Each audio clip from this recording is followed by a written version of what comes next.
Hello, everyone. My name is Philippe Legaré. I am the project management lead for the World Wide Web Consortium, and today I'm going to talk to you about the ClearSpare 2021, which is a project to provide clarity in WWDC documents.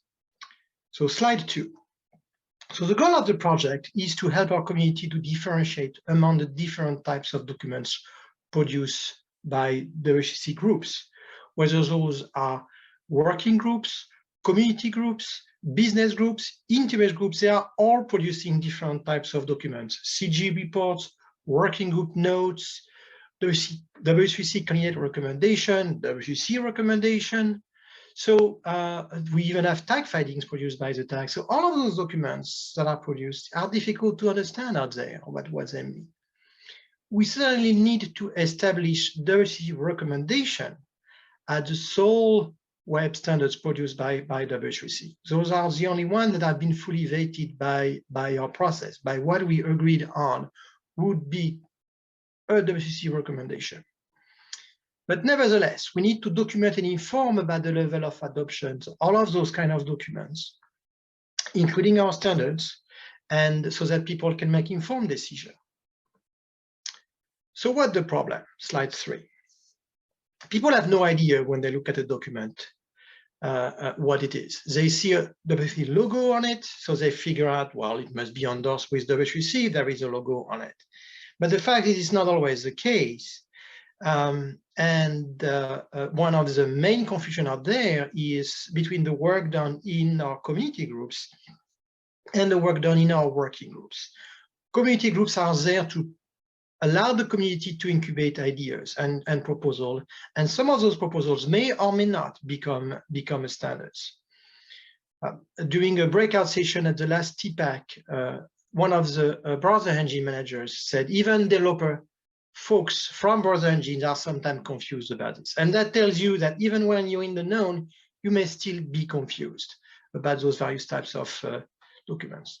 So we need to clarify our public communication about those different things so that a product manager can decide whether they want to use or not a technology, for example, so that a user can understand why isn't a given specification supported in their favorite browser, consequently. Slide 4. So a few examples of that that I place on these slides to give you an idea of the scale of the problem is if you look at the MathML specification, which is a recommendation, therefore W3C standards. It is usable out there in the web with a polyfill, a very popular JavaScript library to do that. And yet we are lacking built-in implementation. So just because it's a standard doesn't mean that it's implemented in all of the browser engines. On the other hand of the spectrum, you have something like the fonts element in HTML, which is something you can use in every single browser today. It's fully implemented. And yet the specification make it obsolete. Therefore, you should not use it.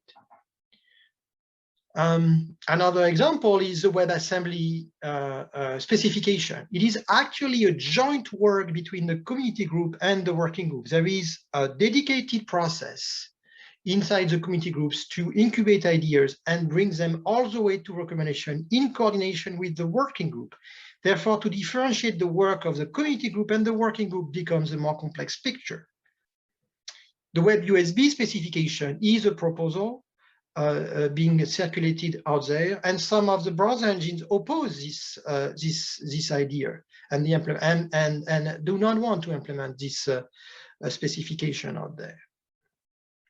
We have WCC standards today that contains non-normative features. So the HTML specification, which we endorse as a standards in early January, contains like the off-screen canvas feature in it, and that's not normative from a WCC point of view because we didn't have enough adequate implementation experience, consequently. And then you have the work that are actually on their way and migrating, like the web neural network. So you have a polyfill to be able to support this API today, and it's soon to be on the recommendation track, assuming you guys support the proposal in front of the AC to create a working group to standardize this. Slide 5. So we divided the work into 5 different projects, and each of those projects can evolve in parallel. They don't have to start or complete at the same time. They are nevertheless ordered by what we consider to be priorities on this slide, and I'm going to go through each of them. So slide 6, the incubation challenge, which is reestablishing our expectation in the community groups on the types of documents they produce. We have historically a template for those CGs, a sample CG specification that we recommend that those community groups use. It certainly would benefit from tweaks. We struggled with it in the past. It has a WC logo, so therefore it kind of like leads you to think there is some kind of announcement from us, but yet it is not enough. So we need to revise this. We need to make sure that the style used by our working groups are avoided into our community groups to avoid the confusions. An example of that is a specification that not many people probably heard of, the Universal Wallet 2020. So we need to make sure that those type of specifications are not using, in this case, the editor's draft template that are used in our working groups. We certainly need to get those ideas out there and help the community to get those ideas out there. And so if we can revive and improve the listing of all those CG reports so that the community can find it, that would be beneficial and would also help us to provide a better adherence to the reports requirements, to the materials produced by those community groups, again, to avoid the confusion. Slide 7. So, this is, in my opinion, the most interesting project of all, which is to document the level of adoption in our documents themselves. So as I said earlier, just because you're a standard doesn't mean that you are fully adopted. Just because you're not a standard doesn't mean that you're not adopted at all. So we need to provide metrics to our community to help them make the decision on whether they want to use it or not. And so we have a few ideas about that, and we need to refine those metrics over time. Certainly, the MDN project has been providing us with implementation information from some time. There is some of the browser engine projects do provide information about intent to implement specification, but what would be interesting to see if we can work with the MDN project on carrying this information along, and some of the projects for the browser engine project that do not support this information to push them to adopt it. Our DevRel function has been working on the community, the level of community adoption through, for example, wiki and MDN pages, through questions through Stack Overflow. So there is a way to measure the level of interest of the community into some of our specification. And there is, of course, the metric of is it a standard or not from a WC perspectives that are not necessarily useful as much on MDN, but we as a standard organization find it important to reflect. And we need to display those metrics into our work documents, not hide them or let the community figure out how to find this information out there. All of that, we can, by the way, create general reports on the level of adoption of our WC specification, which I believe would be a useful information to have, but also, more importantly, establish guidance to our working groups on how to increase the level of implementation experience required by the WC process. Slide 8, project number 3, making sure that our recommendations are seen as WC web standards. We need to provide more differentiation into our technical reports about what is a recommendation, what is not, rather than you having to figure out necessarily and what it means to be a recommendation. As a reminder, only our recommendations are endorsed by WC and its members, unless we want to change our process. So that's something which is important to reflect. Not all of the WC technical reports are on the recommendation track either. Working group notes, for example, are only endorsed by the working group. They haven't been endorsed by WC itself. We have a new challenge with Process 2020 that now we have 2 types of living standards. We have WC recommendation that could be evolved over time without going back in previous stages. So they are living WC recommendation. And we have documents that are on the right track, but do not want to make all of the steps necessary to get to recommendation, that are going to stay in candidate recommendation phase forever. But they are also living documents consequently. So we're going to have a challenge to make sure that the committee understand the differences and between the two and appreciate those differences. Slide number 9, project number 4. So this came out of a conversation that started in the AB and was then moved into the process CG to make sure that the working groups are using the proper set of toolings and are exposing themselves to the rest of the world appropriately as well. One of that has been editor's draft. So editor's drafts are artifacts of work done within our working group and interest groups.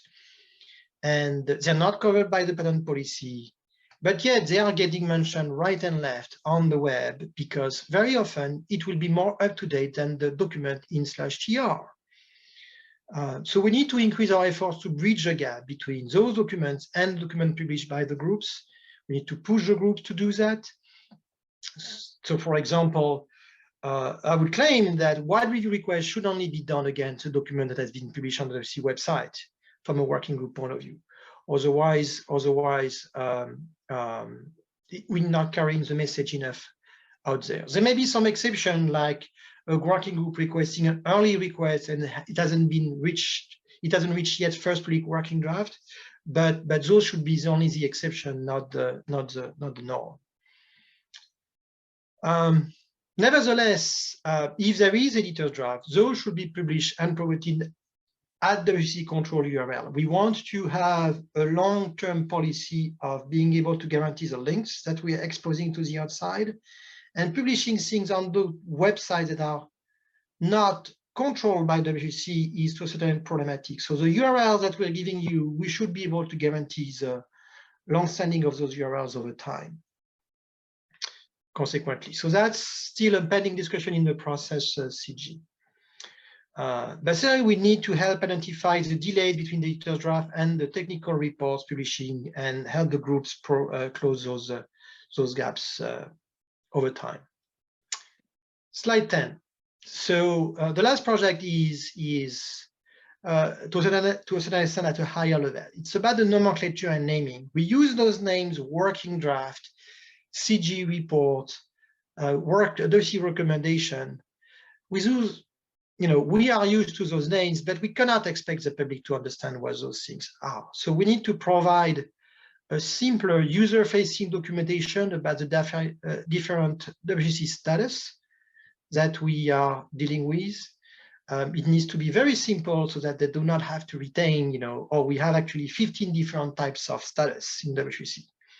So I would claim that we currently have 3 classification standards on the standard track and anything outside of the standard track, but certainly that could be argued. We have an upcoming work on Process 2021 that will make more types available, like statements, which are notes endorsed by W3C. So to have the tag, for example. We also have registries, documents that are not really fitting on the recommendation track, but still are actually useful for our work. Overall, we need to revisit our standard page, which has been falling behind over time. That's certainly one of the goals of the project, of the website project redesign, and we should work with them to simplify the picture consequently. So slide 11, on that note, thank you for listening to me. Again, the goal is to differentiate between the different types of documents we are publishing to provide a clearer communication about those types and provide as much information as possible, because this is not a one-dimension type of answer, to help the community decide what they want to do when they look at one of our documents. I would certainly welcome ideas on how to provide more incentive to our community at large, or community groups in particular, to help prevent those confusions. If you want to contribute, I provided a link to the GitHub repository as well. Thank you for listening.